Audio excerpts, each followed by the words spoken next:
This is Extra Paycheck Podcast, episode number 77. You're listening to Extra Paycheck Podcast, where you will learn how to build and grow your own successful online business. Now, here's your host, Alex Soul.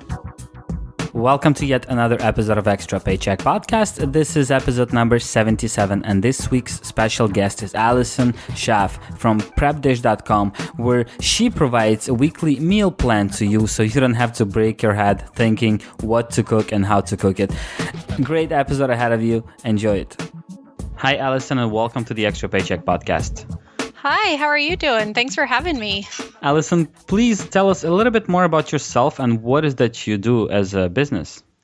Yes, so I am a chef and dietitian by training. I started out by owning my own personal chef company, and I now own a meal planning website online where I sell basically a subscription to a downloadable PDF that's a meal plan. So grocery list and instructions for prepping meals ahead of time. Mm-hmm. So the whole thing. Yep. So we don't have to break our heads. Exactly. And Allison, let's go a little bit deeper about your personal story. You started this as a business, as your own venture on your own at some point, but you were doing something else before that. Can you connect all the dots for us? How did you get into working for yourself on your own business? So in a way, I've always been an entrepreneur at heart. In high school, I was kind of having, would start little side businesses. And I did have sort of the 9-to-5 real job right after grad school for a few years. But I always knew I would go out on my own and start my own thing.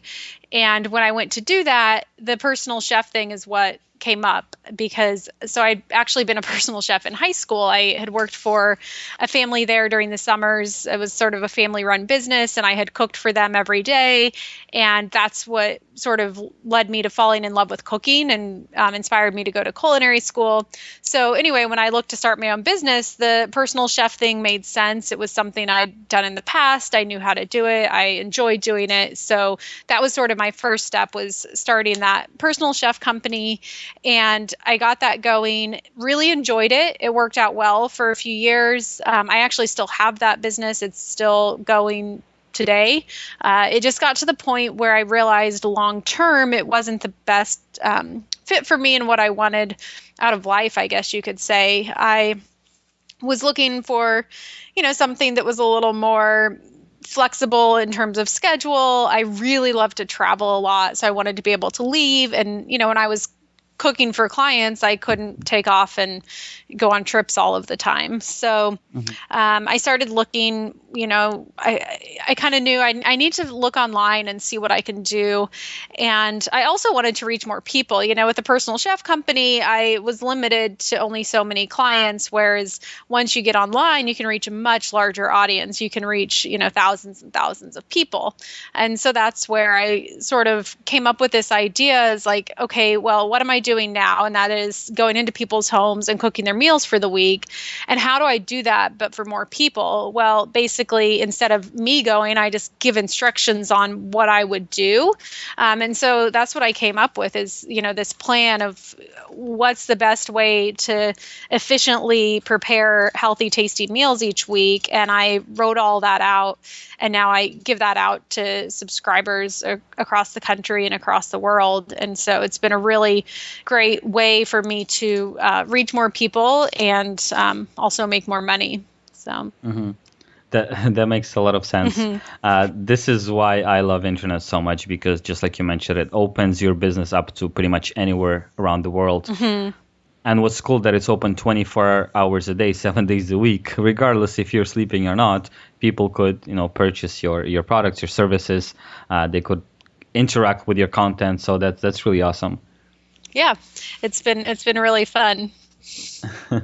And Allison, how did you learn about pretty much everything that has to do with actually setting up your website, setting up your PDFs, selling them?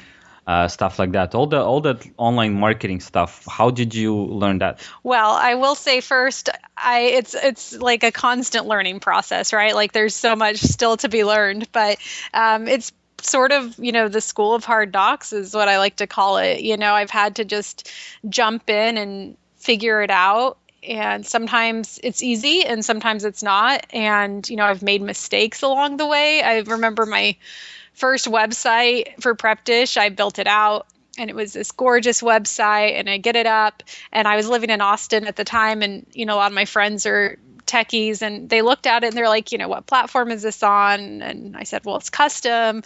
And they looked at me and they're like, oh no, that's a horrible idea. So I had to go back and rebuild, spend thousands of dollars to rebuild the site I just built to build it on WordPress instead. And, so little things like that along the way, you don't know everything going in. You kind of have to learn as you go. And I don't always know the right questions to ask, but I've gotten smarter over time. And, a lot of it's me figuring it out. Sometimes it's knowing who to ask, finding people that can help you out, that have been there, done that can help you out with it. But, it is a constant learning process. Yeah, I agree. I've been at it for almost 9 years now. Yeah. And every day I learn something new. There is something that comes up that you didn't know, that you didn't think of, or that you completely forgot and that you should be doing. And you're like, oh. Yeah. All right, Allison. So let's go a little bit into your actual business, into your website, Prep Dish. It's you said it's meal plans, but it's not just any kind of meal plans. You're very specific in your niche. Can you elaborate on that, please? Yeah. So I am intolerant to gluten, and because I test every single recipe and eat all of the recipes that I test, all the recipes are gluten-free, and I also have the option for paleo meal plans. Although it's interesting, that's what we really target, but we end up having customers that are sort of interested, broader interest of just, eating more real food and nothing, everything's from scratch, nothing processed. And, we really specifically are after moms, busy moms, because they really can benefit from getting things prepped ahead of time. I guess, no one really has time at 5 o'clock to be figuring out what's for dinner. So we try and solve that problem. Mm-hmm. That's very interesting because I see a lot of beginner entrepreneurs online. They jump into it and they never know who their audience really is, and they aren't sure what they're offering, what their offer is. Mm-hmm. So I really like that you have your perfect customer in mind. You know who exactly you're targeting and what exactly kind of service and product you're offering to them. I think that helps a business a lot, especially at the beginning.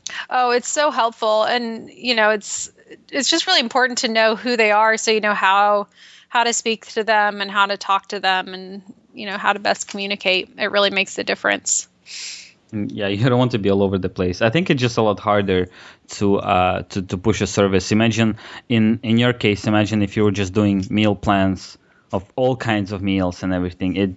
It's just too much. I find it's too much. It's too hard to promote this kind of service. Oh yeah, we'll get requests all the time for everything all over the map, and it's easy to get distracted and be like, oh yeah, we should create this and this and this. But then when you have all those different things, it's really hard to, like you said, your message becomes really cluttered too. So it's important to stay focused. Allison, I'd like to ask you here about something a little bit more negative in your business. Was there a moment for Prep Dish and for you specifically when you thought, this is not working out for me, this is way too hard, I should just go back to what I was doing before and leave that behind me? I don't think it ever got to that point. I've put so much work into it, and I've really deep down had confidence in it, even though looking back, when I look at the numbers and look at what was going on, it kind of sounds crazy that I did have that confidence. I'm not quite sure where it came from, because I don't know that I really should have been so confident when it was just starting out. But, I've had moments like, the website moment was pretty bad. I've had one, the very first year, I really made a dumb mistake of the credit card processor was set up incorrectly. And so after the first basically year of being set up, I realized that even though the payments were coming through, because it wasn't set up properly, they weren't actually going into my bank account, and I didn't get like the first 7 months of payments. So Oh, wow. luckily it was a pretty low number. I think it was like $1,300 at the time. But yeah, if that happened now, it'd be pretty. I mean, even then at the time, it was just devastating because, you think you have everything done and all your I's dotted and your T's crossed, and it's easy to overlook things. So. Well, like you said, there's always something else. There's always something new to learn. Yeah. And once you make a mistake, it's like really hard to make it again, because once you've made it, you know not to make it again. So that's the good thing about mistakes, is like once you make them, it forces you to like, okay, is there a system in place to prevent this in the future? Like, what's the process we're going to do? And you make sure to implement that because you've felt the pain of overlooking it.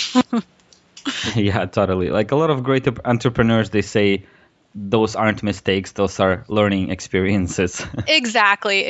I don't really, over time, there's things that, I could have done differently, but you really can't, because if in order for me to learn how to correct that mistake, it would have taken me that much longer to get started. And I just believe you just have to get started and know that it's going to happen.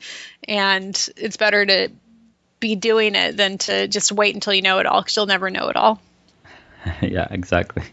And Allison, could you share some secrets with us, some of your maybe tricks or strategies of actually marketing your business online? What do you do that helps you bring in clients?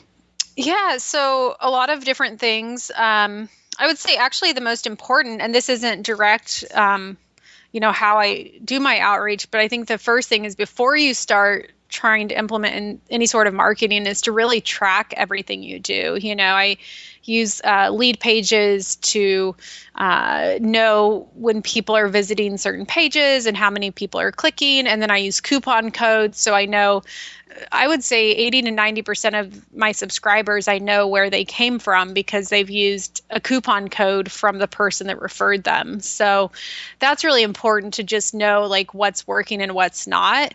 Because sometimes, you think you have a feel for it, but unless you have like the hard numbers that can actually show you how different things are performing, it's all really guessing. So it's important to get as much guesswork out of there and really know your numbers. Mm-hmm. And what about content?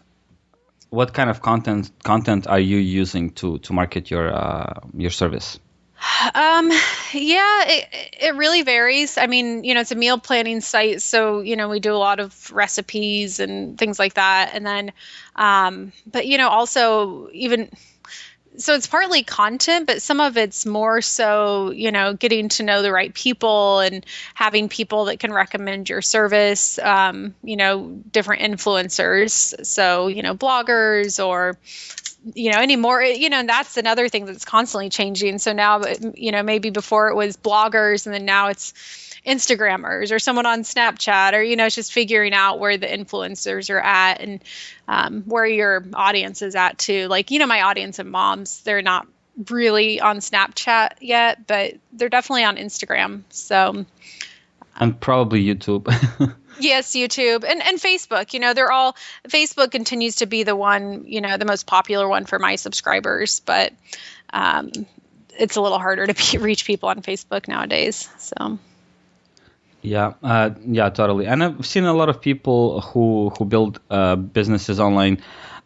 There's a bigger push right now to actually groups, setting up private or semi-private groups for your specific business and interacting with your, not necessarily clients. I mean, your clients and your leads and just people interested in, let's say, gluten-free meal plans. You just interact with them in a group, which helps you get a better reach than through a page or anything else, really. Oh, yeah, for sure. So we have a Prep Dish group page on Facebook, and that has been so good in providing a community. The meal plans, they do require some work, right? Like you have to actually chop the food and do all of this. But once you are done with that, it's such an accomplishment. And people want to share that with other other people that are doing the same thing, so the Facebook group page has been really a great way to bring people together and make it feel like a community where they can post that picture of, hey, look what I just did, and other people can like it and comment and like share in that joy of accomplishment.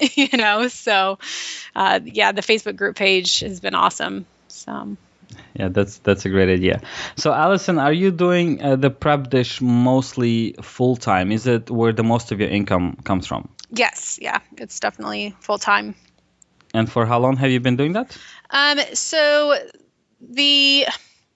I started Prep Dish in 2012, but I also was cooking in the personal chef company. So I think when I made the switch and did more full time with the meal plan site was really probably in 2014, but really like full-time was kind of more like 2015, just because I was still helping out with the cooking a little more hands-on, whereas now, I still have that personal chef company, but it's not, it's a lot less hours than it used to be. So I would say probably a year and a half I've been doing Prep Dish full time.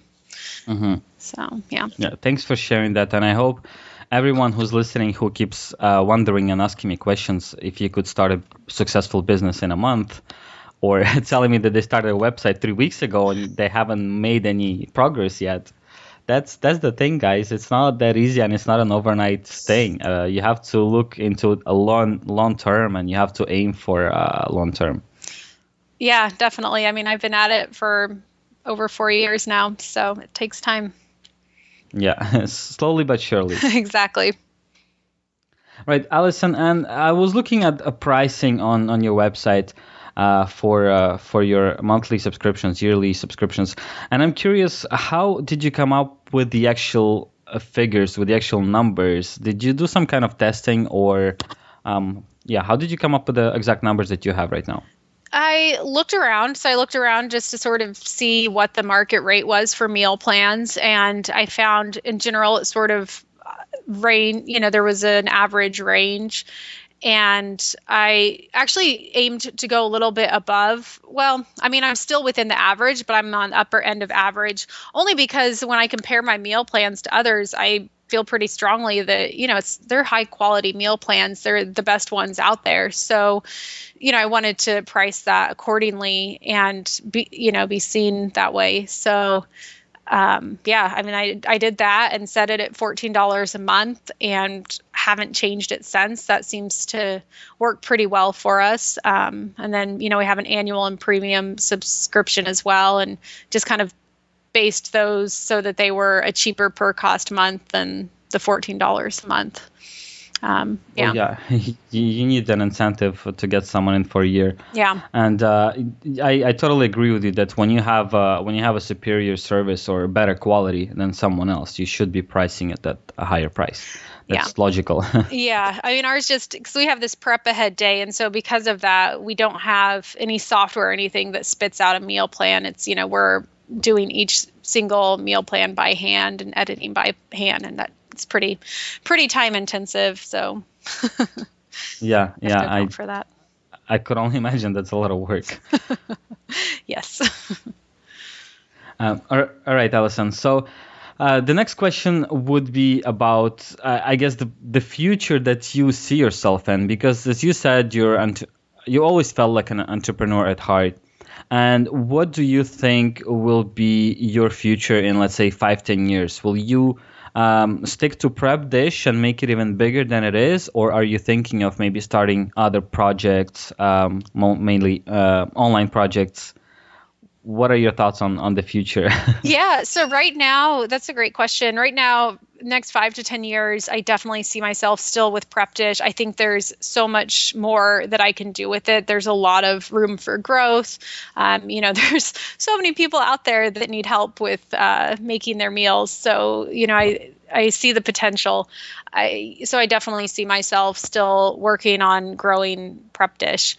Now, really much further in the future, it's something that's crossed my mind that is is, they have these robots now that are going to be making people's meals, and maybe not 5 to 10 years, but I think within my lifetime, it would be really cool to have, a prep dish robot that has all my recipes and can make all the food. So we'll see how that goes. That would be really cool. And if when 20 years ago, when somebody would talk about the future and be like, yeah, in the future we'll have like self-driving cars, and it sounds so out of this world and so unrealistic, and people just laugh at it and look at it as some sci-fi movie or something. And then in 2016 we have Singapore just launched their very first official self-driving taxis. They're actually driving through the city without drivers and picking up clients. And Tesla, so many companies are getting to that market of self-driving cars, something that 20 years ago was unimaginable. That's not going to happen in our lifetime, and here it is happening in our faces. Yep. No, I think it will happen in my lifetime. So it'll be interesting to see, but sometimes it makes it a little hard to exactly plan for the future because, even year to year, it's hard online to really know what the next big thing is and how to be there and how to prepare for it. So just have to, stay with it, I guess. Yeah, but I think it's great to have that idea, to be always ready for that next big thing, because you'll be the first one to jump on it. Oh yeah, and it makes life fun. Yeah. And Allison, I want to go back a little bit to social media. You told me what's working the most for you, what's working the best.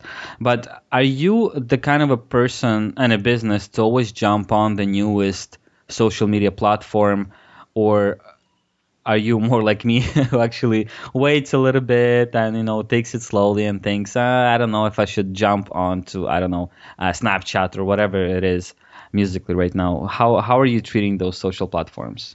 I would say I'm somewhere in the middle. I personally like to jump on them just to see what they're about, so I kind of know what people are talking about. And I don't, like when Periscope came out, I never got on it a lot, but I got on it once or twice just to try it out and see if it would be a good platform for me. So I'm never intimidated by it, I guess. I like to know what's going on. But then what it really comes down to for me is, hey, is this where my audience is? And so it's sometimes a reality check, because it's easy for me to get caught up and say like, oh, everyone's on Snapchat, I should get on there. And but then, what I do is I survey my subscribers and I ask them where they're at on social media. And then I try to use those numbers to guide what I do, not, hey, like, I feel like I should be here because I hear everyone talking about it and all the cool kids are over there. Well, if my audience isn't over there yet, then, maybe I need to know what it's about, but I shouldn't be spending too much time there if that's not how I'm going to connect with who I want to connect with. So yeah, totally. Yeah. This is really great advice. It's not, I think it's not about being everywhere. It's as you said, really, really figuring out where your audience hangs out, because that's where you need to be. Yep. Like in my case, I'll give you a little example for the actual extra Paycheck blog and podcast, right? Mm-hmm. When I look at my traffic, people are coming, I think it's like 75 or 85% are coming from desktop devices and not mobile devices, where the word on the street is about 50% of your audience comes through mobile devices and 50% comes through desktops, laptops, and so on, right? Yep. So most people will jump and work really, really hard to make their website is mostly mobile friendly and kind of disregard the rest. That's the most important because it's growing. But in my case, it's not growing. It's been like that 5 years ago and it's still the same now, where most of my audience, they come through a computer and not a cell phone or smartphone, right? So that's something that you have to kind of push away the noise and figure out, once again, what your audience is doing and what they prefer, and help them get better experience. Oh yeah, no, I totally agree with that. And that's interesting that, yeah, because I always hear that number too. So yeah, it's really interesting. I think it really depends on the industry. That's the whole point. Yeah. You have to know your specific industry and your specific audience. Yep. Allison, have you been thinking of doing like, YouTube series? Because I've been seeing more and more websites, not necessarily in your industry, but something similar to that. And I see more and more of these websites getting into producing pretty high quality videos and really making an impact through YouTube and through videos in general. What do you think of that? Yeah, I've noticed that as well. I really personally enjoy watching them, and it's something I've definitely had my eye on, and it's been in the back of my head. But, it's like anything. If that's going to be your core focus, you really need to kind of jump in and have that be your core focus, because as easy and simple as those YouTube videos look, they're really not, like there's so much work that goes into making them look easy and simple. So I'm aware of that. I've done, I do videos for the subscribers. So I'll do chopping videos and demos, but those are really less about attracting new subscribers and more about how do I provide value to my subscribers. And when I've surveyed them, a lot of them have very specific things like, I need to know how to cut a butternut squash or a pineapple. And so I've heard that and I made videos in response to that. But in terms of using YouTube videos to for my marketing, it's not where I'm at right now. It might be in the future because I've noticed that trend as well. But it's you can't be all over the place, right? You have to like find one thing and sort of stick with it. So for right now, that's not my one thing. But yeah, it could very well be in the future. So makes a lot of sense.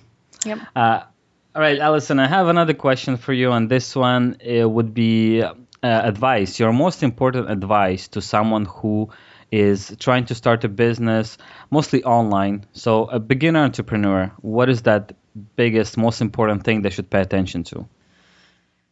Yeah, I mean, if you're just starting out, I think the most important thing would be to find some mentors or, hire a coach or get an accountability group or something like that. So you have someone that's helping you to do more than you think you can do. Because I think sometimes too, that's, you have these limiting beliefs like, you can only do this much. But if you have someone from the outside, they can really push you to change the way you see things and to do more, and also, to make sure you're kind of doing everything that needs to be done. So getting that support is really important. Yeah, I agree with you. That's a good one. And it's actually a hard one. Accountability, that I find this one really, really hard to kind of break through that barrier. Because for me personally, I would feel really, really bad if I don't deliver on my promises, right? Yep. So when I'm in a group of people and I tell them, okay, by next month, let's say I'll do 20 blog posts or whatever. And I know, knowing myself, I know that I would push through and I'll probably do them, but I'm not sure of the quality of my blog posts because, if you do them because you have to and not because, you're really inspired to do them, that's like totally different. And that's why it would be hard for a lot of people to join these kind of groups. But totally worth it because I think it's not just the accountability part, is the fact that you hang out with people who are doing greater things. Yes. And it kind of inspires you to, not, as I mentioned just right now, that it'll force you to do your work because you have to. It'll help you get more inspired and do that because you love doing that. Or it'll help you understand that you totally hate what you're doing and you'll look in another direction and start doing something else. No, I agree. Allison, did you have any coaches or groups of that sort to help you grow your business? Oh, yeah. Along the way, I've worked with various coaches. They've all sort of been a, 6 month to, on average, probably 6 months that I work with them, so it's a short-term thing, but they've really helped me through different phases of my business. And each one of them, I came out a better business owner because of it. And currently I have an accountability group that I work with, and that's been really awesome. We, meet once a week and set tasks for ourselves. And kind of to your point about, well, I set the task of 20 blog posts and they're not high quality. And, it really forces you to think about what you set as goals for the week, because one, you want to be able to accomplish them. So I have to really think through, is this doable in the next week? Is it going to be high quality? And it forces you to just make those, I think they call them the SMART goals, where it's like very specific and measurable and all of those things in place. And when you're in a group like that, you have to rethink the way you're setting your goals, because you want to be able to accomplish it each week. And, maybe it is that you put in that it's a high quality blog post, or, you put in a lot of, you just learned how to like word them properly. So it's interesting. And it's also really cool to see what other people are doing and what they're, the girls in my group are all in different industries, but there's so much to learn from how other people set and accomplish goals, and just to get that outside impact and inspiration. So yeah, that's a great point. You actually realize if you can accomplish those goals before you set them. That's a really good point, Allison. Yeah. So, and then when you see other people doing really cool things, you're like, wow, she just did this. Like, that's very inspiring. So, yeah, totally. And Allison, I have another question for you that also a lot of entrepreneurs have to deal with that. Once again, a lot of beginner entrepreneurs, they get discouraged by everyone around them, by their parents, their friends, their colleagues. A lot of us here like, well, you're not going to make it. Come on. So many people have tried this. So many people started the same company. They failed. Don't do that. Just, keep your job. This is safer, quote unquote. How was your surrounding when you were starting your business? How did people help you or not help you move forward? Yeah, I don't think I really had anyone that tried to deter me necessarily. I think I confused people a lot of times because they weren't quite sure. I mean, even to this day, I think sometimes I confuse people. Like, I don't think my grandma necessarily understands exactly what I do. But, I didn't have anyone that really put up a lot of resistance. So I was lucky in that way. And I think, my family's always been very supportive of me doing what I want to do. But I've also always been pretty confident in it, so I don't necessarily look for others to give me that confidence either, So I don't know. And I guess, so one thing that's really been helpful for me when I look at what I'm doing, and if I feel like I'm maybe scared or feel some fear coming in, is I always try and look to, what's going to be the worst possible outcome that I'm scared of. Like I walk through that fear of like, okay, I'm not wanting to do this. Why am I not wanting to do this? But like, what's the very worst thing that could ever happen? And usually it's like some sort of failure. And it's like, well, okay, if that failure actually happened, am I going to end up like, I don't know, on the streets? Well, no, like, there's going to be a lot of steps before you get to that point. Like, okay, well, this doesn't work out. And then you'd have the option to do this, that, or the other. And so there's usually a lot of things that would have to happen before you would really get to the place that you're scared of. So I guess it's just, if that makes sense, just kind of walking through and being like, well, what's the very worst possible outcome? And am I okay with risking that might happen? So like when I first started out, the example was like, okay, this totally bombs. I completely run out of money. And I guess like because I had enough money when I first started my business, I think I would have been okay for like a year. So it's like, okay, after that year, if it totally bombed, well, I guess I'd have to move in with my parents. Well, yeah, that really sucks. And I would hate to have to tell people that, but it's not that bad, like it's not like I'm living on the streets and like going hungry and all of that. So there wasn't something that I should really be but it would still be a better case scenario, because yeah, if I had to do that, I would have felt good that I like followed my dreams and did what I wanted to do. And yeah, it didn't work out, but at least I followed those dreams. Whereas if I would have just kept going along and not following those dreams, I would have lived with the regret, which to me is like the worst, I'd rather like take the chance than live with the regret. Yeah, I totally agree with you. I would find it horrible to I forgot how there was a really great quote, and I forgot how it goes. But yeah, it was something like I'd rather fail than live the rest of my life wondering what if. Exactly. And especially when you realize that the failure in your head, you make it out to be really bad. But when you actually think through what would failure be? Well, It would just mean, so usually the funny thing is, it's like, well, I don't want to quit my job and start my own thing, 'cause what if I fail? Well, if you fail, you just go back to the job you're working, you go back and get a job again. So it's like, you just kind of end up where you started anyway. So there's really no harm in doing that. Exactly, yeah. And I usually tell people that have the same kind of questioning, what if, my business doesn't go through, and at least my job is secure and I have a paycheck every week. And I tell them, well, look at like some really, really huge international companies that have been shutting down for the past, all the time. Like those jobs, there's like engineering jobs that people work for 17 years full time, and then one day just boom, company shut down and you're out of a job. I'm like, it's not any different in a way, the company could shut down, somebody else's business could fail, or whatever reason might be. It's not all that secure. And it's, as you just mentioned, you just go get another job. And what I find interesting, that someone who has started a business successfully or not, regardless, if they want to get a job at some point, I think they have an advantage by showing off that they took initiative, they've done something on their own, and the outcome of it doesn't really matter that much. It's the fact that your interviewer, he'll be more interested in talking to you and finding out what you did and how you did it. People are impressed by it, I think. Nope, I agree. I totally agree.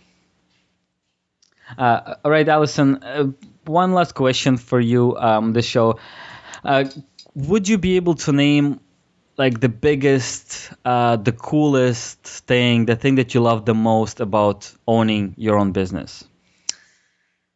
Oh, I mean, there's quite a few, but for me, the thing that I love the most is that I get to travel. I really love to travel, and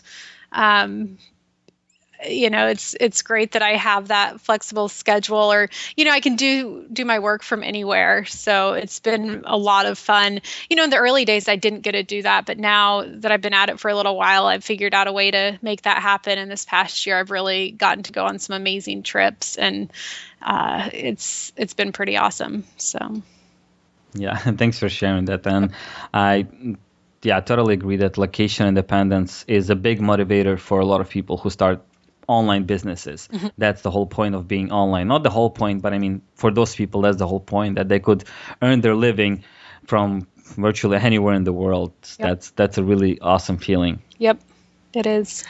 All right, Allison, before you go, I'd like to ask you, if people want to get in touch with you, find out more about what you do, maybe some people want to get your meal plans as well, where should they go? So we've set up a page. It's prepdish.com/extra podcast. And if they go there, they can get a 2-week free trial. So that's prepdish.com/extra podcast.